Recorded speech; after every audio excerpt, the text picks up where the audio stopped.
48 વર્ષીય હાથણી માણિકી લાંબા સમયથી ઘાયલ પગ અને અન્ય આરોગ્ય સમસ્યાઓ પીડાતી હતી, ત્યારે હવે તેને જામનગરના વંતારામાં સુરક્ષિત રીતે લાવવામાં આવી છે.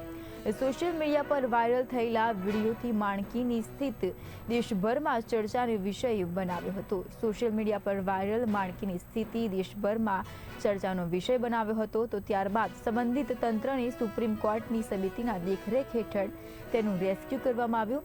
આસામથી જામનગર સુધીની સફર પૂર્ણ કરીને માણકી હવે વંતારામાં વિશેષ સારવાર અને સંભાળ હેઠળ રહેશે. નિષ્ણાત પશુ ચિકિત્સકો તેની આરોગ્ય તપાસ અને સારવાર શરૂ કરશે. તો લાંબા સમયથી પીડા સહન કરતી માણકી માટે હવે નવું અને સુરક્ષિત જીવન શરૂ થવાની આશા જાગી છે. વંતારામાં તેને અનુકૂળતા વાતાવરણ અને સતત તબીબી દેખરેખ ઉપલબ્ધ કરવામાં આવશે. તો માણકીના આગમનને પ્રાણી કલ્યાણ માટે મહત્વપૂર્ણ પગલું માનવામાં આવી રહ્યું છે.